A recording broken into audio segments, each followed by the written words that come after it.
መልካም ሰው ነኝ ሁል ጊዜ መልካም ሁኑ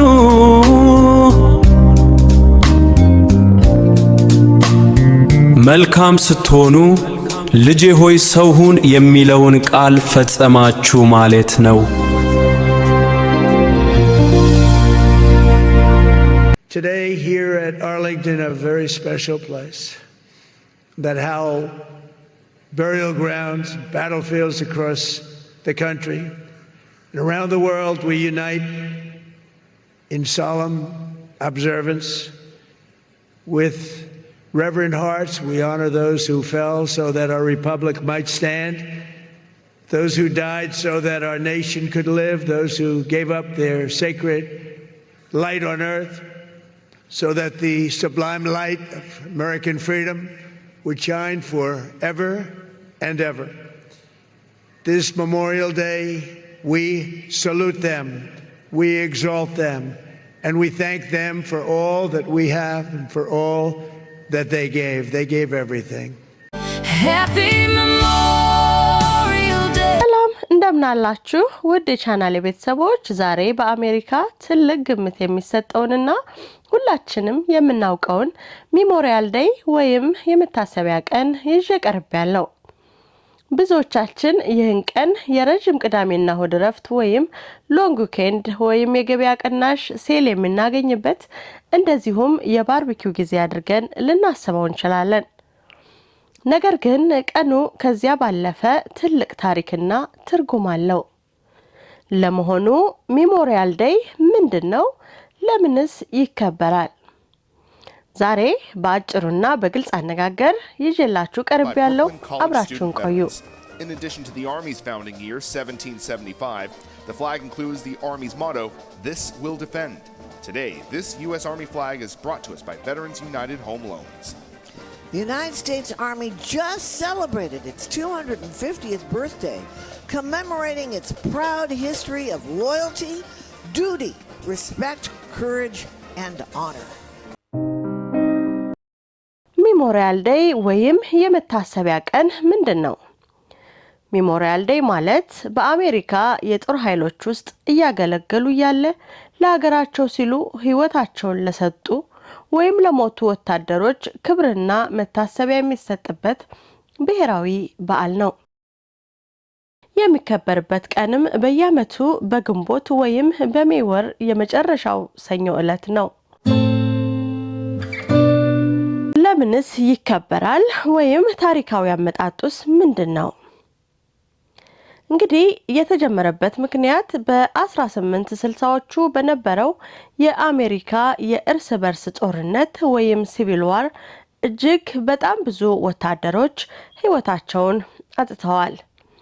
ከጦርነቱ በኋላ ህዝቡ በጦርነቱ የሞቱትን ወታደሮች መቃብር በግንቦት ወር ላይ በአበቦች ማሸብረቅ ጀመረ። የቀድሞ ስሙ በመጀመሪያ አካባቢ ቀኑ ዲኮሬሽን ዴይ ወይም የማስጌጫ ቀን ይባል ነበር። ምክንያቱም የወታደሮች መቃብር በአበቦችና በባንዲራዎች ያስውቡ ስለነበር ነው። በኋላ ላይ ግን ሜሞሪያል ዴይ ወደሚለው ተቀየረ። ህጋዊ መሆኑ በ1971 እንደ ኤሮፒያን አቆጣጠር ላይ የአሜሪካ ኮንግረስ ቀኑን ሙሉ የአገሪቱ ብሔራዊ በዓል ቀን ወይም ፌደራል ሆሊዴይ አድርጎ አጽድቆታል። በአሜሪካ ቀኑ እንዴት ይከበራል? ባህላዊ ልምዶችስ ምንድናቸው? የባንዲራ ስነ ስርዓት በእለቱ ጧት ላይ በአሜሪካ ባንዲራ በግማሽ ይወርዳል። የባንዲራ ስነ ስርዓት በእለቱ ጧት ላይ የአሜሪካ ባንዲራ በግማሹ ይወርዳል። ይህ የሚደረገው ለሞቱት ወታደሮች ያለውን ጥልቅ ሐዘንና ክብር ለመግለጽ ነው።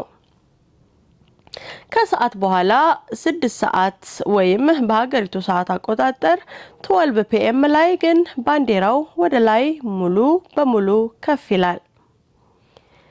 እንደዚሁም የብሔራዊ የዝምታ ጊዜ ወይም ናሽናል ሞመንት ኦፍ ሪሜምበራንስ በእለቱ ከሰዓት በኋላ 3 ሰዓት ላይ እንደዚሁ በሀገሪቱ ሰዓት አቆጣጠር 3 PM ላይ መላው የአሜሪካ ሕዝብ ላለፉት ጀግኖች ክብር ሲል ለ1 ደቂቃ ሙሉ በሙሉ ዝምታን ይቆጣጠራል።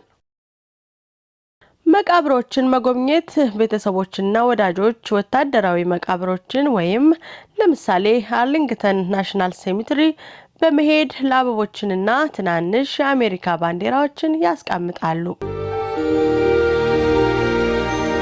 እንግዲህ ከቬተራንስ ዴይ ጋር ያለው ልዩነት ምንድነው ስንል ሜሞሪያል ዴይ ወይም የግንቦቱ በዓል ለሀገራቸው ሲሉ ህይወታቸውን ለሰጡ ወይም ለሞቱት ወታደሮች ብቻ መታሰቢያ ነው።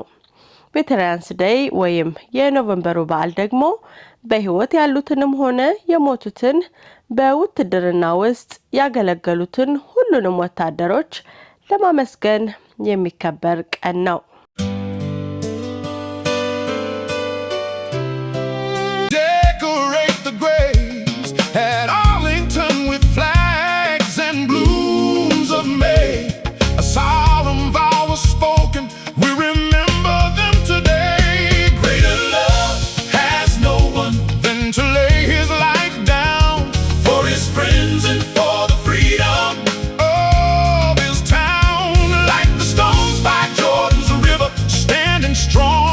ተመልካቾቼ ሜሞሪያል ዴይ ማለት ታሪኩና ትርጉሙ በአጭሩ ይህንን ይመስላል። እረፍቱን ከቤተሰቦቻችን ጋር ስናሳልፍ ለዛሬው ሰላማችን ሲሉ ውድ ህይወታቸውን የከፈሉትንም ማሰብ ትልቅ ትርጉም አለው። እናንተ ስለዚህ የሜሞሪያል ዴይ እረፍት ምን አቀዳችኋል? በየአካባቢያችሁ እንዴት ነው የሚከበረው? በኮሜንት መስጫው ላይ አጋሩኝ። ቪዲዮ ጠቃሚ መረጃ አግኝታችሁበትም ከሆነ ላይክ ማድረጉንና ለሌሎችም እንዲደርስ ሼር ማድረጉን እንዳትረሱ። ለቻናሌ አዲስ ከሆናችሁ ደግሞ ሰብስክራይብ በማድረግ ቤተሰብ ሁኑ። በሚቀጥለው ቪዲዮ እስከምንገናኝ ሰላም ሁኑልኝ። እወዳችኋለሁ።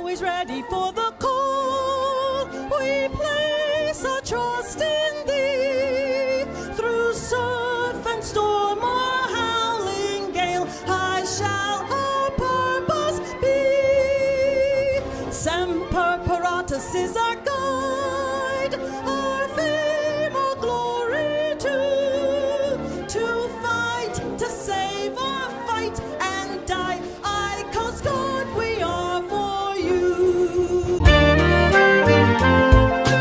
እኔ መልካም ሰው ነኝ ሁል ጊዜ መልካም ሁኑ